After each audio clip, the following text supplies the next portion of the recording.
बिहार में अब तक हज कमेटी की तश्कील नहीं हुई है, जिसकी वजह से हज से मुतालिक कामकाज मुतासिर हो रहा है। दूसरी जानिब हज फॉर्म दाखिल करने वालों की तादाद में इस बार गैर मामूली कमी दर्ज की जा रही है। नोटबंदी और GST का असर भी इस बार सफर हज पर देखा जा रहा है। मुस्लिम तंजीमों ने हुकूमत से मुतालबा किया है कि जल्द से जल्द हज कमेटी तश्कील दी जाए।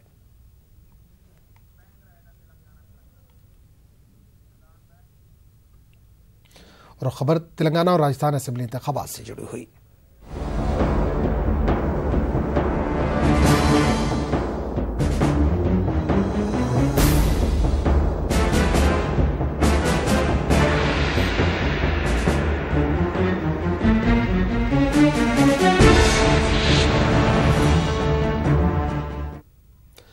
आज तेलंगाना और राजस्थान में असेंबली इंतखाबात के लिए जारी तशहीरी मुहिम का शोर थम जाएगा। शाम 5 बजे तक तमाम सियासी पार्टियां आवाम को राग़िब करने की आखिरी कोशिश करेंगी। राजस्थान में बीजेपी और कांग्रेस अपनी तमाम तर ताकत सदफ कर रही है, तो तेलंगाना में KCR को हराकर बीजेपी और कांग्रेस तारीख रकम करना चाहती है। राजस्थान और तेलंगाना में 7 दिसंबर को वोट डाले जाने हैं। छत्तीसगढ़, मध्य प्रदेश और मिजोरम में वोट डाले जा चुके हैं।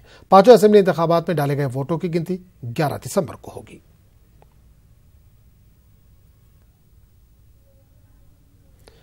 राजस्थान में इंतखाबी तशहीरी मुहिम के आखिरी दिन बीजेपी पूरा जोर सर्फ कर रही है। बीजेपी के सभी बड़े चेहरे आज राजस्थान में तशहीरी मुहिम के आखिरी दिन अवाम के दरमियान होंगे।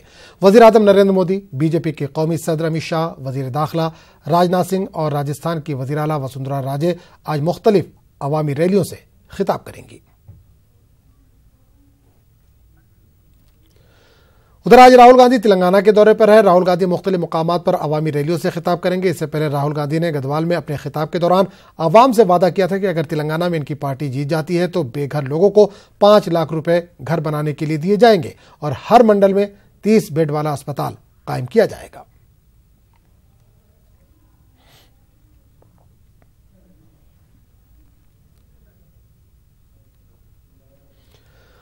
मुस्लिम पर्सनल लॉ बोर्ड के सेक्रेटरी मौलाना उमरैन ने मुस्लिम समाज में बेजा तौर पर जारी तलाक के तरीकों पर तशवीश का इजहार किया और मुसलमानों से अपील की है कि वो गलत तरीके से तलाक के हालात ना पैदा करें। महाराष्ट्र में अकोला में मुस्लिम पर्सनल लॉ बोर्ड के ज़ेर एहतमाम इस्लाही मुआशरा और तहफ़्फ़ुज़ शरीयत के उन्वान से एक इजलास मुनक़्क़िद किया गया था, जिसमें मौलाना उमरैन समेत दीगर उलमा ने मुसलमानों की रहनुमाई फरमाई।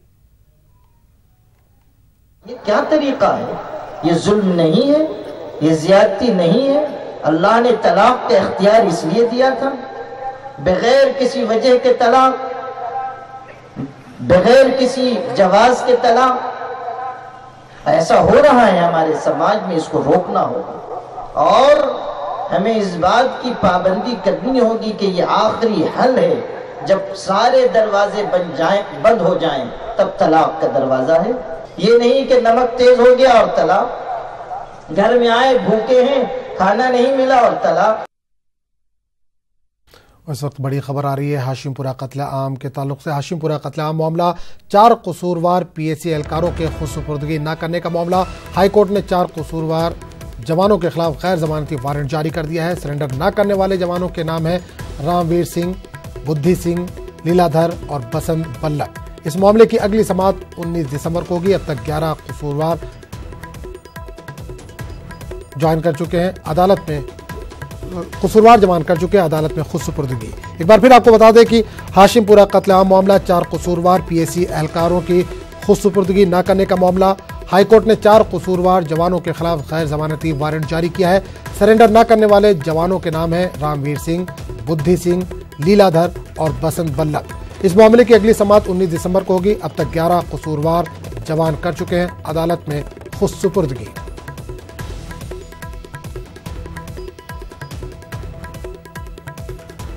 और इस पूरे मामले पर बात करने के लिए हमारे नुमाइंदे सुशील पांडे इस वक्त जुड़ रहे हैं। सुशील, हाशिमपुरा मामले में अदालत ने फैसला सुना दिया है, क्या कहा है कोर्ट ने? फिलहाल इस पूरे मामले पर तिसरारी कोर्ट काफी नाराज था। तिसरारी कोर्ट नाराज इसलिए था क्योंकि 5 दिसंबर तक तिसरारी कोर्ट ने सभी दोषियों को सरेंडर करने के लिए बोला था।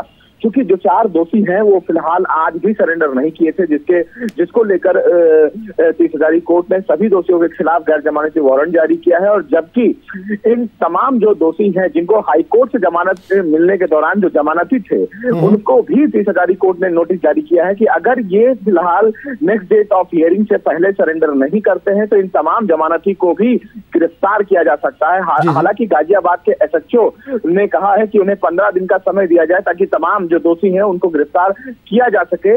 कोर्ट ने फिलहाल 19 दिसंबर का तारीख जो है वो मुकर्रर किया है इस पूरे मामले में, लेकिन कोर्ट ने गाजियाबाद के एसएचओ को साफ तौर से कहा है कि 19 तारीख से पहले जो तमाम दोषी हैं उनको फिलहाल सरेंडर करवा दिया जाए, ऐसा आश्वासन देने के लिए कहा है। क्योंकि इस पूरे मामले में एक एक्यूज था कमल सिंह, आज कोर्ट में बताया गया है कि उसकी फिलहाल मौत हो चुकी है। तो अब टोटल 4 एक्यूज हैं जिनको फिलहाल 19 दिसंबर से पहले सरेंडर करना है। कोर्ट खासा नाराज था, कोर्ट ने कहा है कि अब और मौका नहीं दिया जाएगा। तो निश्चित रूप से इन सभी 4 जो दोषी हैं रामवीर सिंह, लीलाधर, बुद्धि सिंह और बसंत वल्लभ, इन तमाम लोगों को गैर जमानती वारंट जारी कर दिया गया है 30 हजारी कोर्ट से और 19 दिसंबर से पहले इन तमाम लोगों को कोर्ट के सामने सरेंडर करना होगा। जी चलिए, बहुत बहुत शुक्रिया इस तमाम जानकारी के लिए।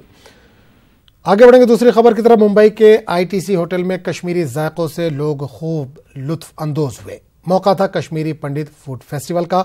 मशहूर कश्मीरी शेफ सुमन कौल के हाथों का बना हॉक कश्मीरी पकवान, जिसे खास कश्मीरी अंदाज और मसालों से बनाया गया था। कोफ्ता और दम आलू से लेकर जाफरानी खीर और मटन यखनी ने लोगों की जबान का खूब जायका बदला। शेफ सुमन की खासियत यह है कि इन्होंने किसी इंस्टीट्यूट से खाना बनाना नहीं सीखा, बल्कि अपने आबा व अजदाद से सीखे हुए तरीके को अपनाया और कामयाब हुई। मैं ये फूड कश्मीरी पंडित फूड फेस्टिवल हर जगह करती हूँ, जो कि ये फूड हमारा कश्मीरी पंडित फूड ये अननोन है, किसी को ज़्यादा इसके बारे में मालूम नहीं है। मुझे आईटीसी ग्रैंड सेंट्रल ने यहाँ पर बुलाया है कि कश्मीरी पंडित फूड फेस्टिवल करने के लिए। सो ये हमारे हैं हाक है और ये है नैनी यखनी लैम, ये योगर्ट से बनता है, और फेनल सीड पाउडर। और मेरे खाने में सबसे ज़्यादा ये मस्टर्ड ऑयल यूज़ होता है।